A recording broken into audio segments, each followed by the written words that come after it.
Hi, this is Tom Payne, otherwise known as Jesus from The Walking Dead, and you're listening to The Walking Dead Talk Through. Hi guys, this is Nadia Hilker.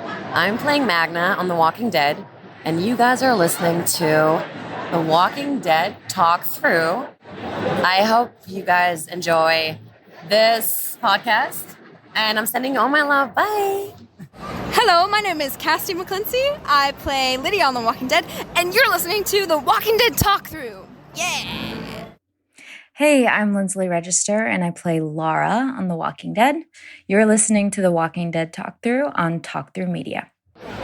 Hey there, guys. I'm Callan McAuliffe, and you're listening to The Walking Dead Talk Through on Talk Through Media.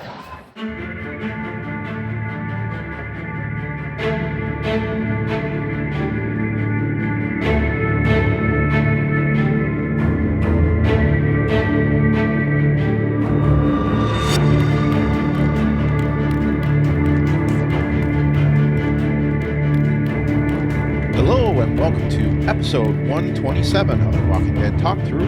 I'm Brian. And I'm LT.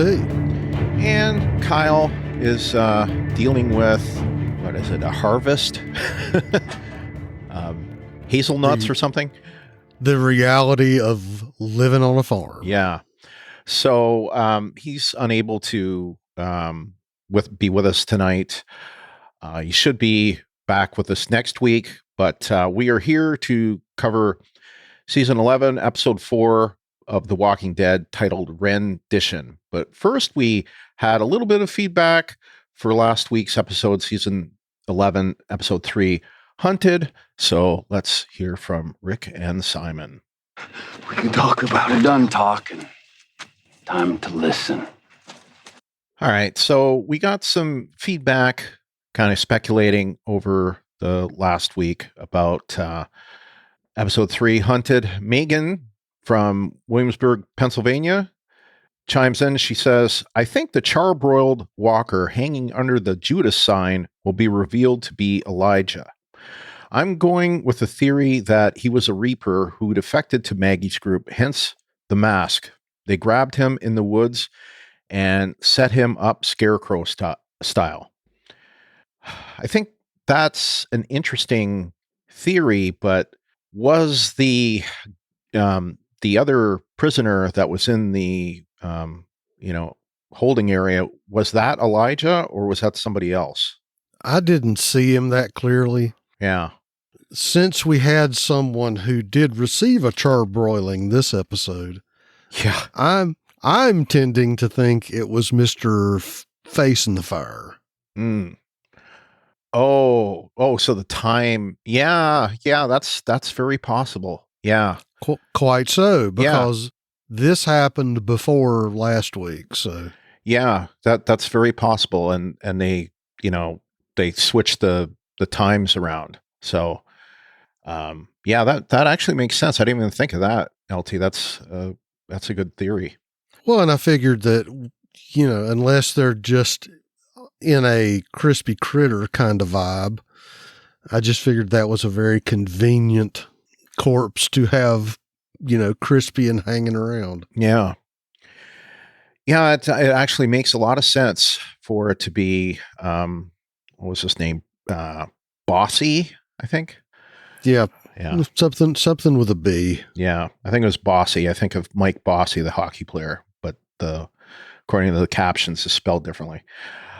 So anyway, good thought. Although I think that the Elijah was the guy that was in the holding cell for this week, but it's would have been a good theory without seeing what we just saw. So, all right, so let's move on to this week's episode, season 11, episode 4, titled Rendition. It's written by the co-executive producer, or one of them, Nicole-Mirante Matthews, and directed by Frederick E.O. Toye. And as I said last week, he directed the previous week's episode and has a big, long list of TV credentials. So the description from amcplus.com is as follows, and I have something to say about it later. Daryl and Dog get captured by the Reapers and reconnect with a familiar figure from their past. I think I don't know. It could have came up with something that was not so straight on. Yes, something that was a little less spoilery, perhaps. Yeah. All right. So, LT, what did you give this episode? Well, this week I'm giving it an 8.5 out of 10. Daryl Dixon, Apocalypse MVP. I enjoyed this episode quite a bit, particularly, well, I'm not going to say what, but I gave it a 9 out of 10 ex-girlfriends with shady backgrounds. Indeed, sir. Yes. Indeed. And thank you, LT, for the assist on that one. All right. So, listener ratings. All right. Well, Dieta from Detroit says, I rate this episode 7 out of 10. Daryl is the new Carol. Playing the part to infiltrate the Reapers. Well, he better be playing a part. Is Daryl the new Carol or is Daryl the new Negan? See, I think Daryl is still Daryl. Because how many times has he been recruited by other groups? Oh, yeah, that's true. Yeah, Daryl is the new Daryl because that's what I'm saying, man. Yeah. He's the Apocalypse MVP. Yeah, Your fantasy survivor team, the Claimers. everybody wants. Yeah, because he was part of the Claimers. Glynis from Toronto gives it a 6 out of 10 face off. And Renee from Atlanta says, you know what? I don't even have a number for this mess. That's just how much I dislike this episode. With eye rolls. And Negan wasn't even in it. It's true. Yeah. All right. So let's move on to Awesome Sauce. And you know, it's funny because last week, Kyle on the Lower Decks podcast, he gave a similar rating to one of the episodes that LT and I did. He couldn't give it a rating. So anyway. Okay, we'll start off with some listener awesome sauce. Dieta from Detroit says, I didn't see any awesome kills this episode, just another crazed maniac with masked up followers. Nothing to see here. Yawn. So, nope, nothing awesome. I'll give the next two. Glynis from Toronto is next. She says, Dog is still alive. I guess she was worried about the, after seeing the sneak peek. And then Renee from Atlanta, she says, nothing that I can think of because this overzealous cult leader plot is so redundant that it's sickening. And she has 3, I guess, puking face, and puking face. How many times have we seen this before? Question mark, question mark, question mark. Thinking face. I'm over it.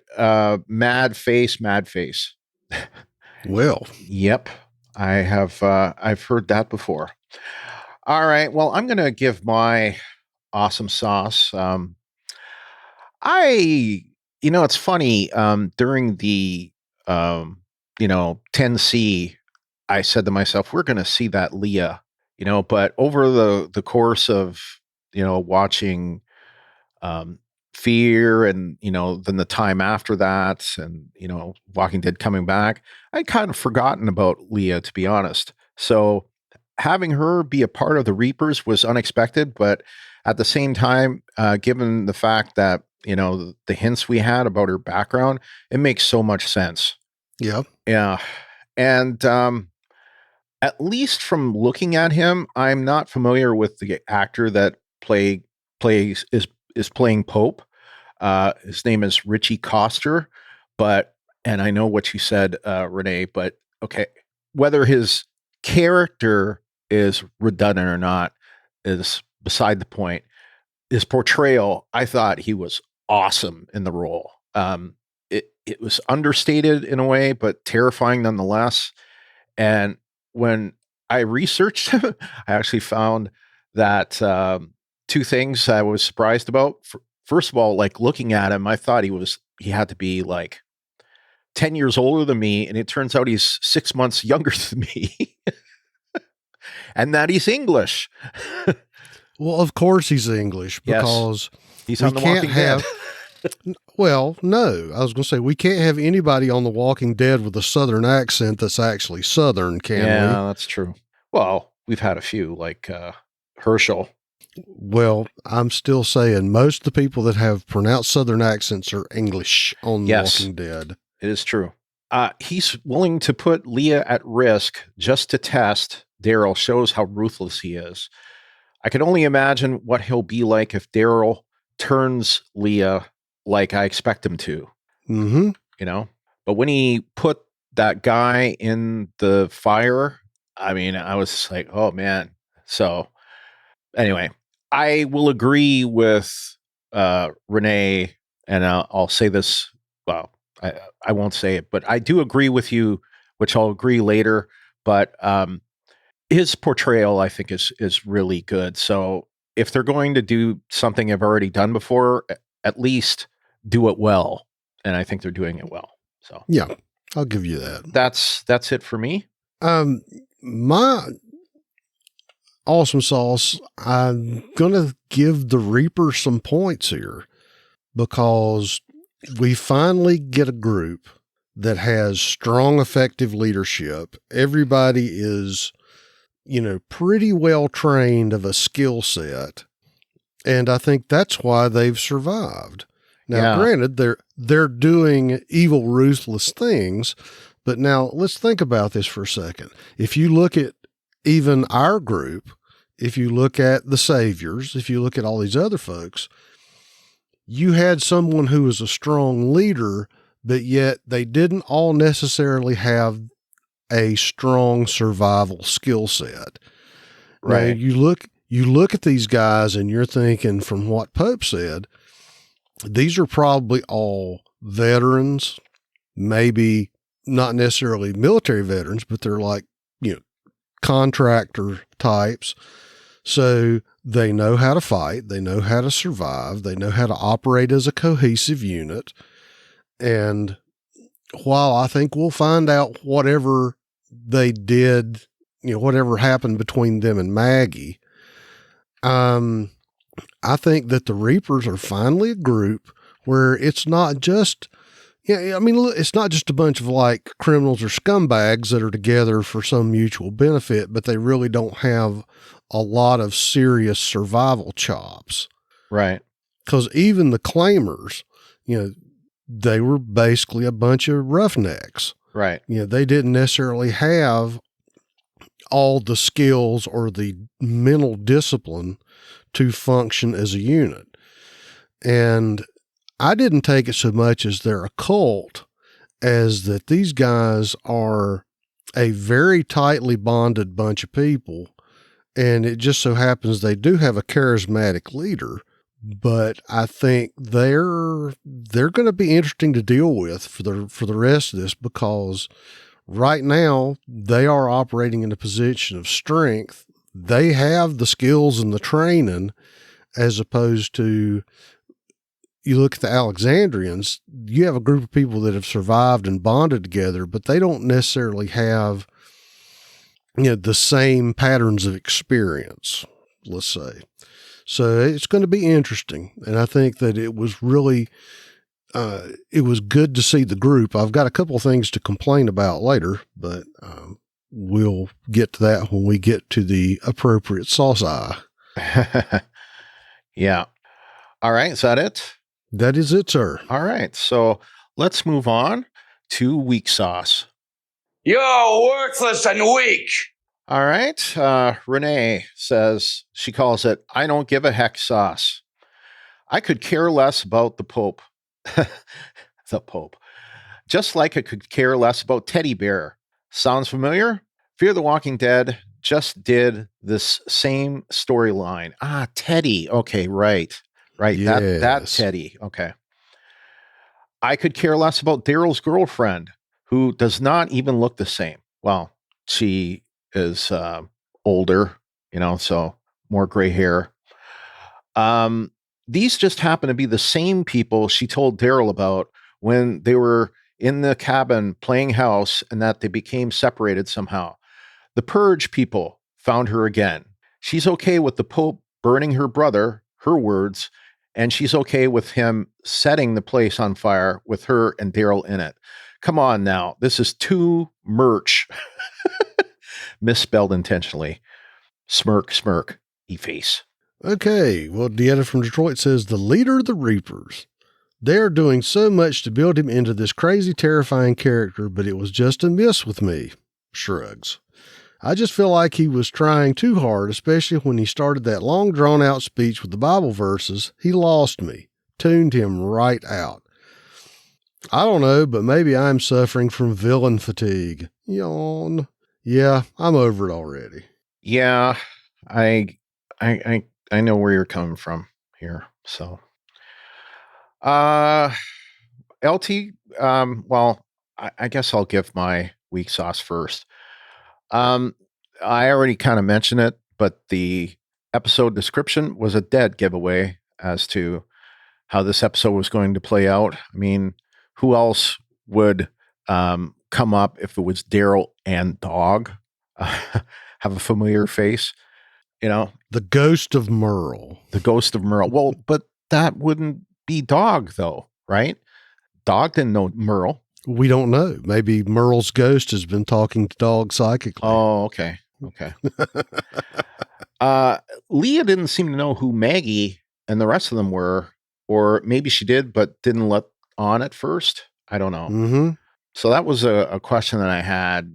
You know, why is it that, you know, like that one guy said Pope marked you? So why is it that they don't seem to know who Maggie is? I don't understand that. Could be. This next thing is a bit of a time. It's, you know, on Fear the Walking Dead, the show's had a lot of time and distance issues. And this is more of a time issue. Now, the war in Afghanistan was going on, you know, for quite a few years at the time of the apocalypse. But it would have only been going on about 9 years. So not, you know, the eventual 20 years that it ended up going. So I am wondering, is 9 years enough time for these guys to have been, you know, there so long and then be military contractors so long and then come back and be back home so long? That was the part that I wondered, if there was actually the times, because, you know, you're telling this story in season 11 and you're thinking of it, you know, well, Afghanistan essentially just ended.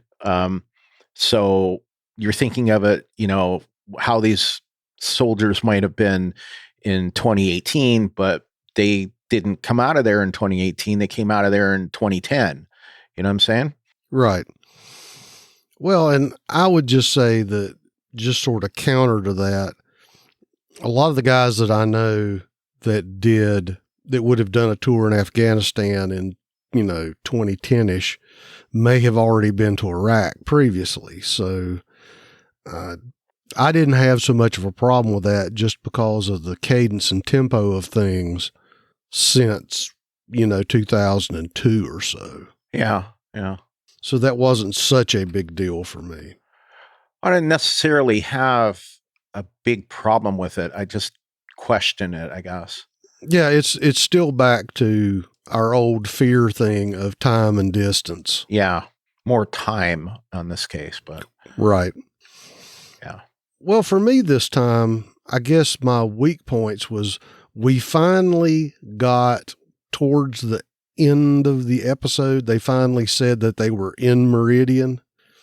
Mm-hmm. Did I just miss them saying they were dragging Daryl with the bag on his head to Meridian? You know, there wasn't like there was a sign that said, welcome to Maggie's destination or something. They mentioned it towards the end, and I guess either we were supposed to just assume it or...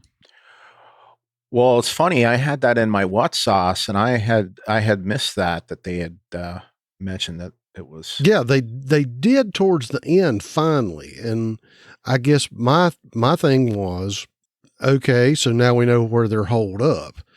It just made me think that the way it was presented, I was expecting them to be, shacked up somewhere else. I didn't realize that once they had gone to Meridian, they had taken Meridian and kept Meridian. Mm-hmm. I guess as far as weak sauce goes, I thought it was kind of dramatic about the whole, putting Leah and Daryl in a shed and setting it on fire.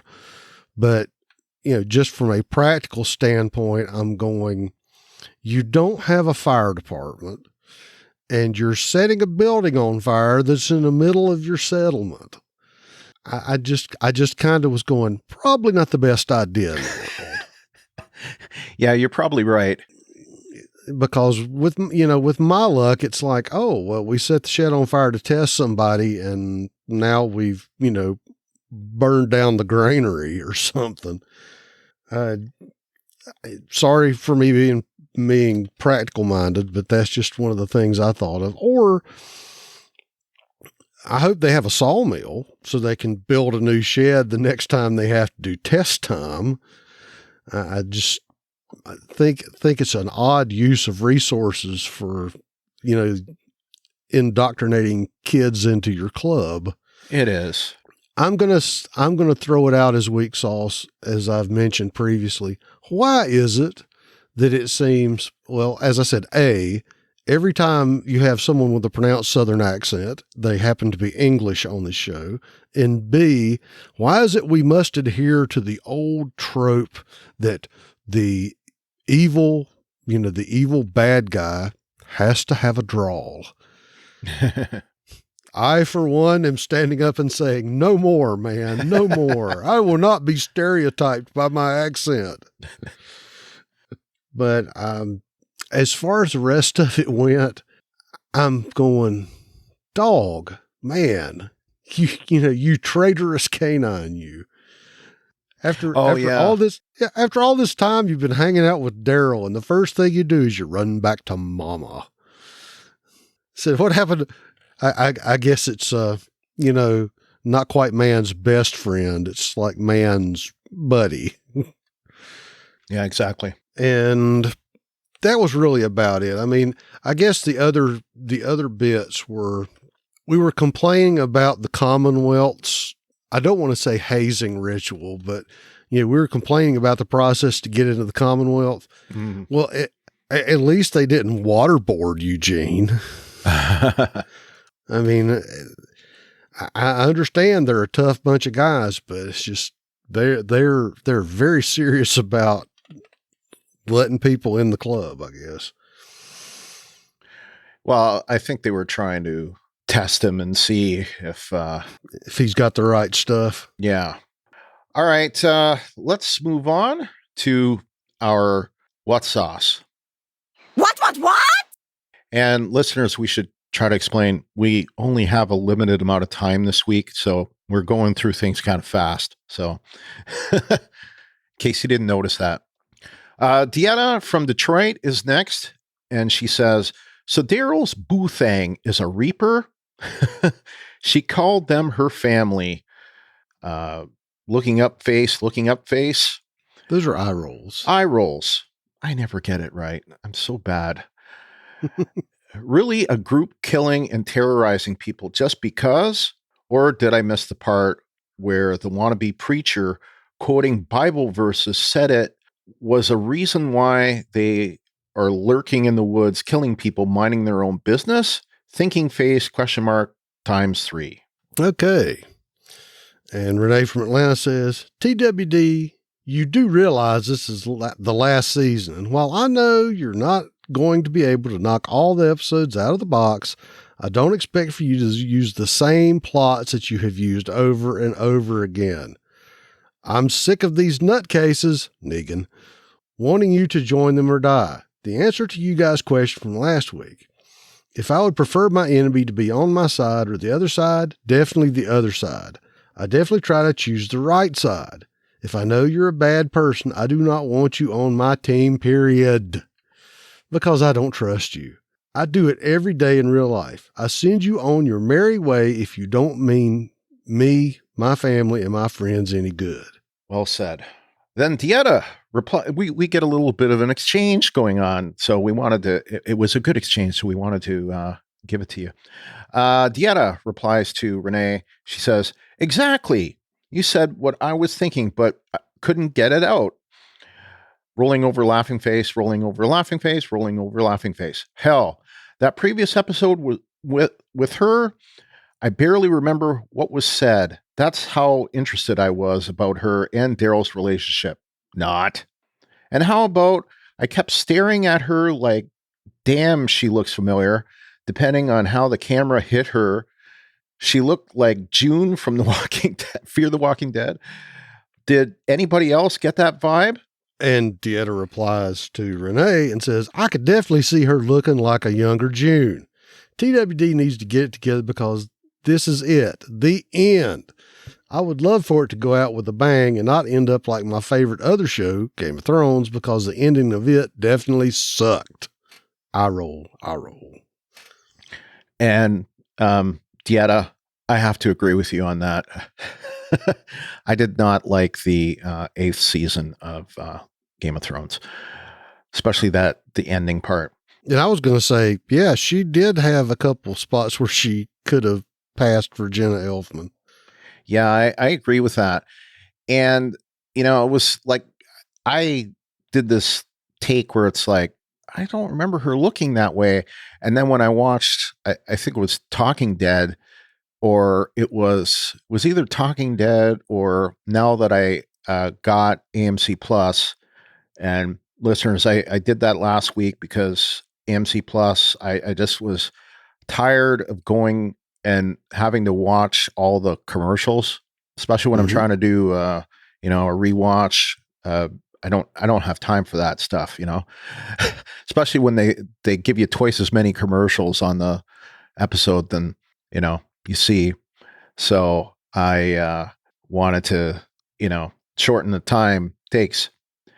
And I just was like, okay, I got this. So it could have been on there's like a little analysis episode that they do after the episode. So it might have been on that, but they showed Leah somewhere in one of those two. And it's like, oh, that's why I didn't recognize her right away, because her hair color was completely different. So I guess it was more gray, or at least made to look kind of gray. Yeah. So, all right. So I'll give my what sauce, but the first thing we already covered, which was, is this Meridian? And I guess you heard that it is Meridian. Yeah. Where did they say that? It was towards the end of the episode. At some point I heard the guy say it. Yeah. Cause I had wondered that, very, as I was, watching it. I don't know if it was like right away I was wondering it, but. Well, it wasn't, like I said, it wasn't like a big comment. It was just something as an aside. Well, it was one of those things, though. It's kind of like I was watching and kind of, okay, are they at Meridian or did they move out of Meridian? And if they moved out of Meridian, why did they move out of Meridian? Did they move out of Meridian to get at Maggie? And if they did that, why? So I wasn't sure. And if that's Meridian, why do they call that place Meridian? The other thing, well, no, I got two other things. I'll go with the next thing about the Reapers. What's with the guy speaking in tongues? I didn't understand that. Like, okay, religious, obviously there was some religiosity going on there. They believe themselves to be the chosen ones. And I hate to say LT, but that's where I kind of disagree with you about it being a cult. That's where it's culty, with the whole, we're the chosen ones and all that. But the thing where the guy was speaking in tongues, I was just like, okay, that's that's weird. And, when I first watched it, I was like, what the heck's he speaking? And I'm thinking, is he speaking like Arabic or, I don't know what the language is in Afghanistan. Is it Farsi or is it something else? It's like Farsi or Urdu or. Okay. Well, anyway, is it that? Is it something else? But when I went back and looked at it, turned on the captions, it said speaking in tongues. So I'm like, okay, he is speaking in tongues. So anyway, I didn't get that. And it made me just kind of go, that's weird. And the last thing, I was trying to figure out why Daryl kind of did like the best thing I can call it is cleaning himself off in the walker guts. Obviously he wasn't doing that, but I guess he was trying to, like, I don't know, put some of the scent on him. It was gut poncho light. Yeah. Because we've seen it go from they're wearing a tarp and they coat themselves in it to this is just like, I don't know, a junior high boy putting on Axe after gym class. It's just like a little on the hands, a little behind the ears. So I guess maybe he just wanted a little bit of funk so that he could stay upwind and not have an issue. I don't know. Yeah. All right. LT, do you have anything? We've already I pounded most of my points in the week. The only thing about that I will go with is, so if there were so many people in Meridian, if Meridian was such a big camp, where did they all go? Yeah. And that was sort of my thing is, where is everybody? Are they locked up in the cellar? Are they dead? Are they all hanging from lampposts somewhere? It's just the way that Maggie talked about it. Meridian was like a big settlement, and it looks big, but they've got what in the Reapers, maybe 20, 25 guys. Mm-hmm. Did they take out all of the people that live there? It just makes me wonder where all of the other people are. Well, I think they're dead. Well, that's possible, but I'm just still wondering. Mm-hmm. And I guess if this is the place that's got all the food and all the stuff, it just makes me wonder how much of the stuff has already been eaten. Mm-hmm. So I suppose we'll find out. I suppose we will. All right. So let's move on to our sad sauce. Aww. We only have, two, but only from one person. Renee from Atlanta says, the whole damn episode. How many times can poor Daryl get captured? And last, so we're waterboarding people now on TWD? Really? And of course, there's rolling over eye face, rolling eye face. I can't get it right ever. Yeah, well, you're trying. It's that one thing I can't seem to get right. Anyway, what do you have? Well, my one bit of sad sauce that I have is Agatha. So when they were coming into the gates of Meridian, who did we have hanging from a pole but poor zombie-bitten Agatha? Oh, that was Agatha. Mm-hmm. I did not realize that. And full credit to someone on the internet, but I saw that and I thought it was her when I first saw it because of her hair. Mm-hmm. And then I did get a confirmation this week that it was indeed Agatha. So my point is, so wherever we were, whenever Maggie ran up on the people, and I can't think of his name now, the big guy. Oh, yeah, him. Yeah. But it just makes me think that they were closer to Meridian than I thought. And I'm kind of going, We made good time. Yeah. Either they, they made good time, or they've got some kind of, I don't know. Yeah, or she wandered up. Yeah, she wandered up out of the woods and they decided to hang her on a pole. But yeah, again, we'll complain about time and distance again. Yeah. Duncan, because I kept wanting to say Cole, but Cole was the ponytail guy. Yeah, and Cole was the guy that got his throat cut right away. Yep. Yeah. Well, he got shanked at the end of the previous weeks, and then he got his throat cut the next week. So,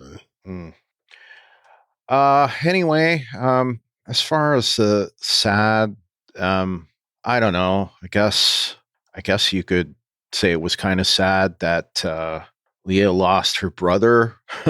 If you want to, I'm kind of searching here, but also, the guy that brought him back. I don't know. It seems like it was a lot of what's his name? Pope was going by a hunch there, and just a long way to go to do something like that. I guess so. Sad in a way. Anyway. Right. Well, and I guess the last thing, just a sidebar to that, is people complained about Negan being ruthless, but all he did was fry Dwight's face with an iron. He didn't kill him. Yeah. Now he did stick what's his doodle in the furnace, but no, I think Pope is going to be way more cutthroat. See, the thing is, Negan didn't, he would kill people, but his thing was that he wanted to kill the least number of people possible. Right. Like he was all about like doing effective, selective killing, I guess you could say.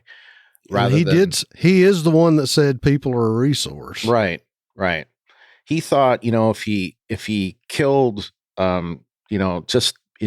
like certain people, people that were causing, disturbances or whatever, it would get everyone else to fall in line. And, right. So anyway, it's funny how after years and years and years of, not defending Negan, I find myself defending Negan. I don't know. It's funny how things have turned, because I know those first couple seasons, I was not a Negan fan. Oh yeah, and we've gone from bad guys to worse guys. Yeah, you kind of have to up the bad guy ante each time and make them a little bit worse than the last one. Yeah. All right, so I think that's it for our sad sauce. So now let's move on to our listener feedback again. We can talk about it. Done talking. Time to listen. Our first bit of listener feedback is from Renee from Atlanta. She says, I am a diehard TWD fan, and I try not to be too critical, but I really don't see the point of this. Now, if this is somehow leading me to Rick, I'm all for it. But if not, please hurry up and shut this shit down. You guys stay masked up and enjoy the rest of your week. And 3 hearts. Well, thank you very much, Renee. And you do the same. And I agree to a point to this. And when I say to a point, is I would, really like there to be some kind of point to this rather than just be another bad guy. Right. But I don't know. But like your point aside, that this is kind of the first really like organized or, trained people that we've come against versus who we've come against before. So I do agree with you that way. Yeah. All right. Next. Okay, Deanna from Detroit says, I don't have much to say, just wasn't feeling this episode. I was tripping on how Leah joined the Reapers out of all the groups she has to come across. You choose the Reapers? That doesn't even match who she was when she made her first debut. So now we're supposed to believe she's a killer following a religious fanatic? It's not going to last between her and Daryl. He is either going to kill her or somebody from our group, Maggie, is. Hope Daryl's plan to infiltrate the Reapers works out for our group. Overall, okay episode. Wasn't one of my favorites. Well, I think for me, it's believable based on the fact that Leah had indicated that she was in Afghanistan prior to being in the apocalypse.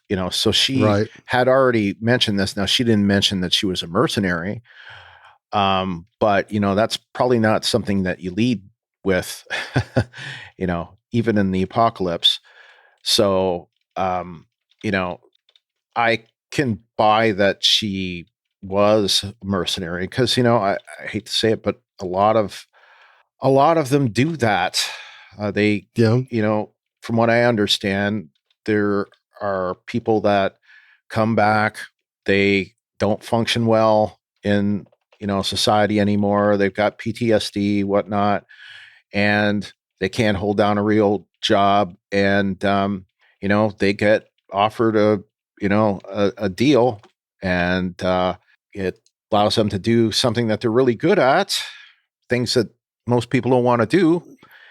And I'll just say it's not a real job. It's a civilian job. Mm-hmm.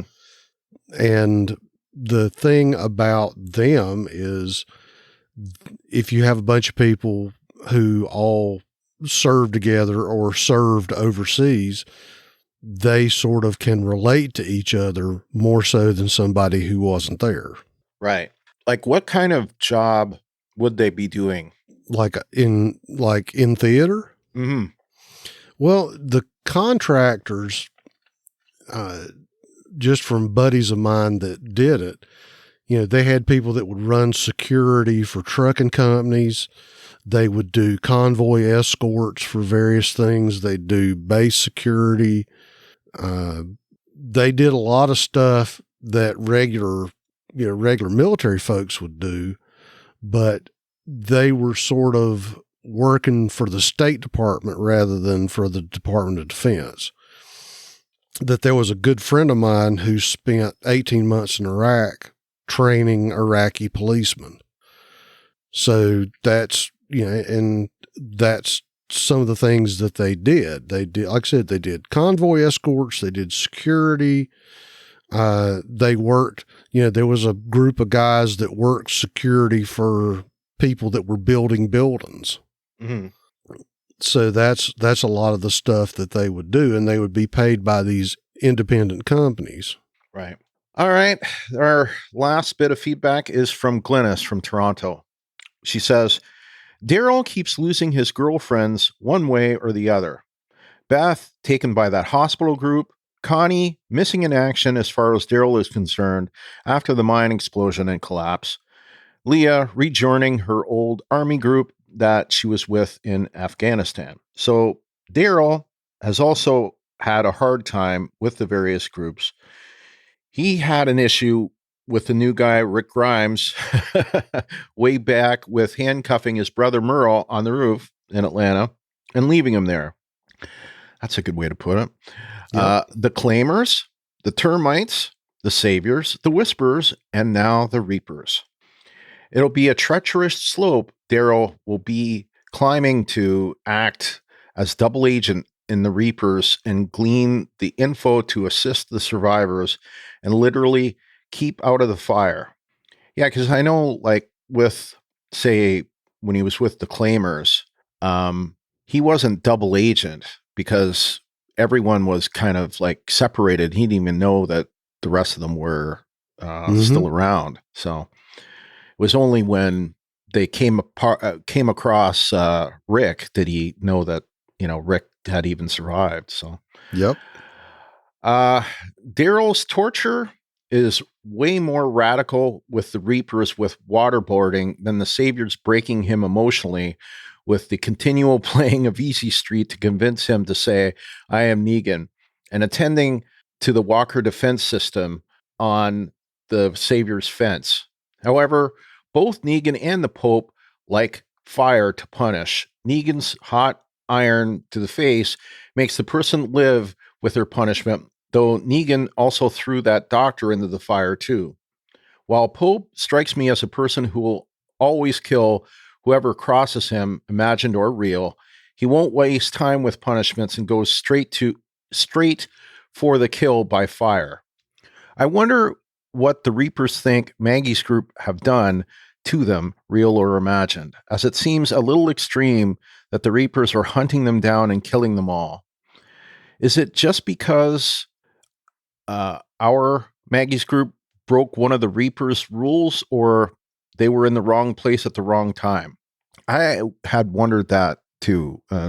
We kind of were wondering that question, Yep. I think that's just they were there. Yeah. Leah strikes me that, because actually, at one point, I had thought that maybe it was a racial thing, right? Because they saw Herschel, and Herschel was, biracial or something, but that can't be it, because we see that, it's not a white extremist thing, because there are not just, not just white people in the Reapers. There are, I saw, Asians and blacks and Hispanics. Yep. So it's definitely not that. Nope.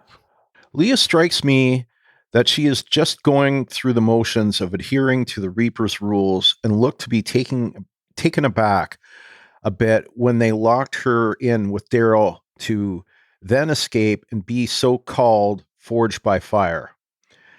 I wondered about this too. I think she kind of realized what had happened, and after kind of being mad about it, then she was kind of like, "Oh, that's what this is." Okay, Yep.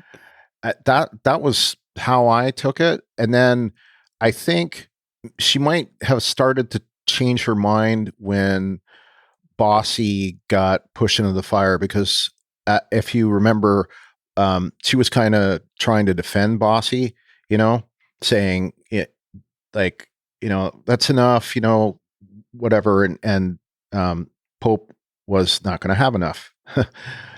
Anyway, continuing, she says, I see the end of Pope by death by fire by the hand of either Daryl or Leah, and watched on by Maggie and Negan, and get Carol in there too, since she's also burnt a few people at the prison in TWD's season 4, episode 3, Isolation.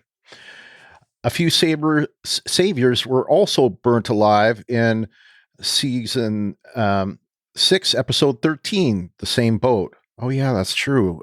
Maggie, that's right. I forgot about that.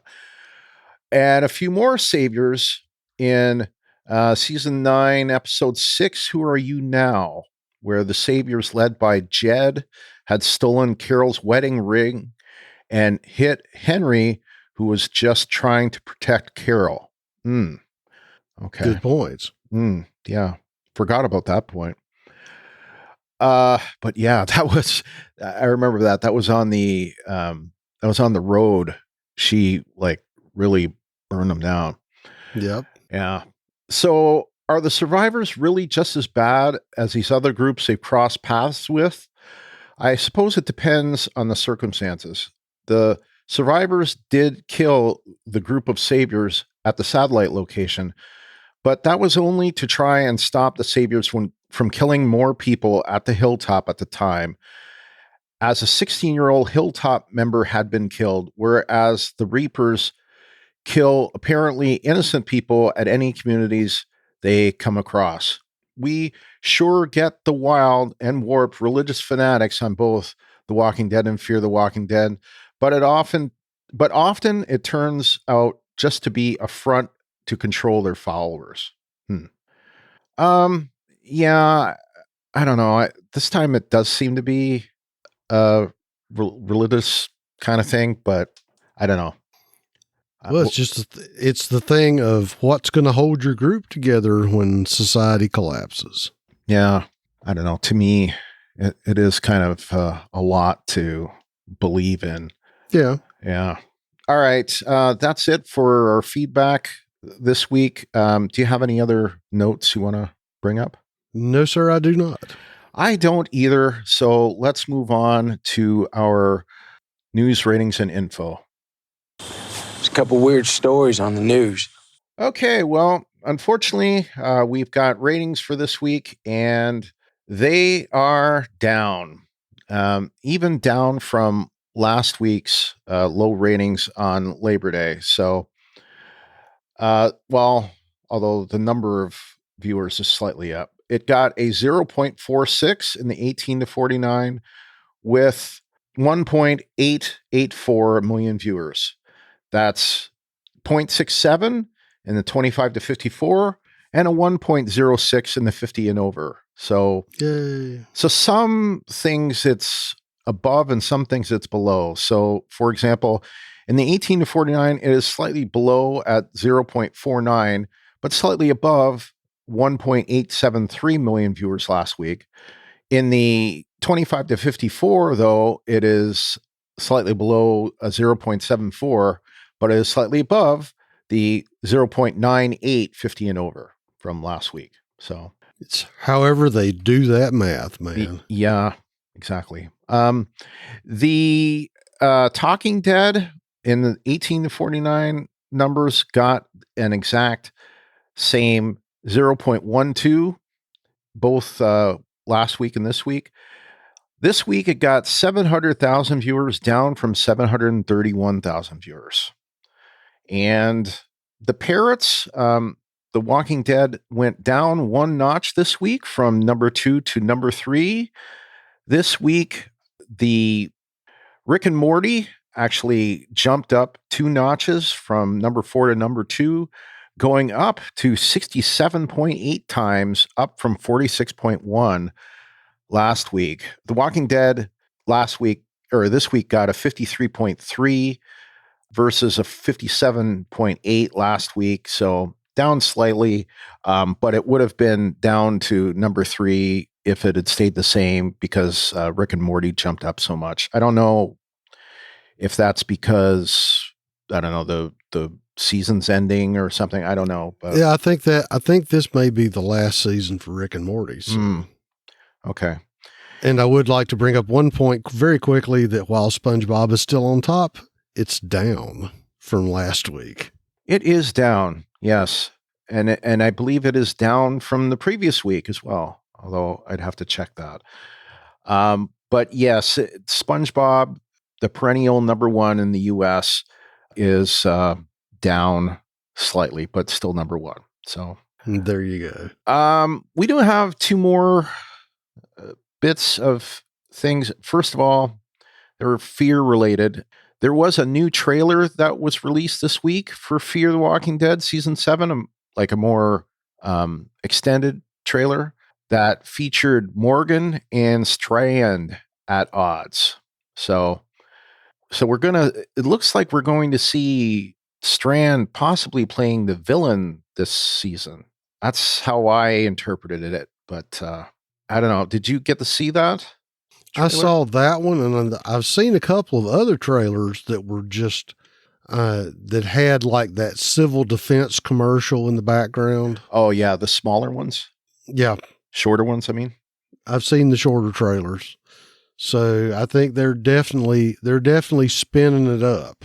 So it will be interesting once Fear gets here. Yeah, and there was also we probably didn't mention it, but there was also an extended trailer that got released the week before for World Beyond. So I maybe have seen that one time. That I've seen that one a couple of times. Yeah. And I don't know if it's going to make me like the show anymore, but it seemed to be pretty interesting with what they leaked in the trailer. So we may actually get to see the Civic Republic outside. Okay. Yeah, that's seeing the three, well, of course we don't know if any of the Omaha, whatever they called themselves in Nebraska, whether or not any of that is still, around, but we're going to probably get to see some of the Civic Republic and maybe find out where they are. Are they like Syracuse or Rochester or Albany or something like that? I don't know. Yep. So anyway, that should be interesting. The other thing I wanted to mention is, since I mentioned about Strand, Coleman Domingo mentioned, and again, this might have been last week, but we didn't talk about it. Coleman Domingo was interviewed, and he mentioned that he pitched a Fear spinoff, and it would kind of be Strand as James Bond in the zombie apocalypse, which sounds interesting. I know that Coleman Domingo is going to be a producer this season on Fear. Well, that'll be interesting. Yeah, so he's going to have more, I guess, creative input on the show, and I know he's been directing episodes now, so I guess his role will be expanding a little bit. So, and of course, like Coleman Domingo's a playwright and a director, on his own. So, right, yeah, and he was just in Candyman, I believe. I think you're correct. Yeah, I haven't seen that, but I've heard that he was good in the role. So, okay, well, that's it for our news. This is a shorter episode this week. So, LT, why don't you take us on out and tell people how to contact us? All right. We want to encourage you to follow us on Twitter and Instagram. That's at Walking Dead TTM. To submit your theories and feedback, most people post in our designated episode thread in our Facebook group. That's facebook.com/groups/WalkingDeadTTM. You can email us at walkingdead@talkthroughmedia.com. You can also use our feedback forum on our website. That's at talkthroughmedia.com/feedback.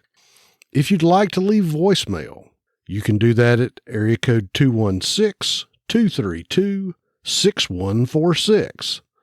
As we've been saying, all of our new episodes go out to YouTube first, so just search on Talk Through Media and remember to subscribe and click the bell to get notified when the new videos arrive. All those YouTube videos will go out before the regular podcast does. However, you can get them even faster if you are a member of our Patreon group. So what we've been doing the last couple weeks on our Patreon and on the Star Trek Patreon group is we've been distributing a rough cut of the episode with very little editing performed. And we just take that recording and send it up. So, we do a light, noise reduction and compression and, get rid of some silence, and there it goes. That's pretty much what goes up. So, and that's worked out real well. And you only get that if you're a member of the Patreon. So speaking of that, we'd like to thank our Patreon supporters, and you may know a couple of them. Clint McCollum, Renee Murray, that guy over there, Lawrence Todd, and the other guy that's not here tonight, Cal McAdams. And, I'm kind of, I don't belong to the Patreons because my money goes into the site as, just regular anyway. So whatever the Patreons don't cover, that comes out of my wallet. So anyway. So remember that Clint, Renee, LT, Kyle, you guys get an episode earlier this week. It'll be when Kyle, who's doing the editing for us, will get it out. So Anyway, subscribe to us in Apple Podcasts or the podcast client of your choice. And while you're there, give us a rating review. And you can also give us a rating review and a like. I bet you thought I forgot about it, but I didn't say it right away. Our Talk Through Media Facebook page. That's at facebook.com/talkthroughmedia.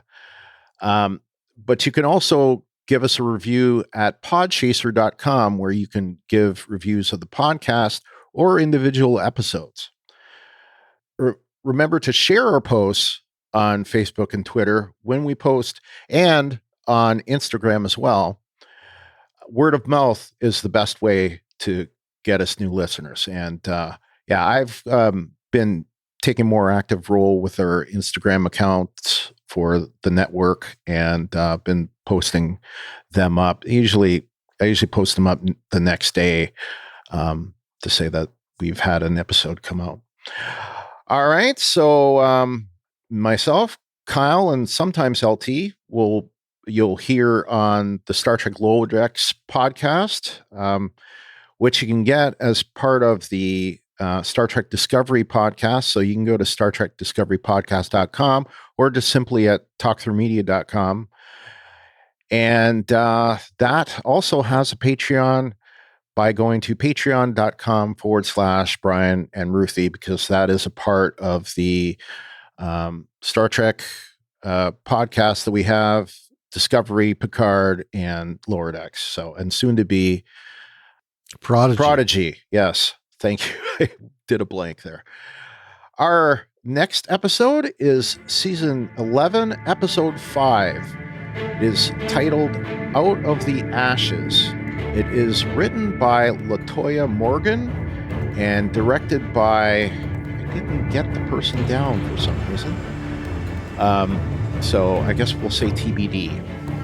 The description that I got from AMCplus.com is as follows.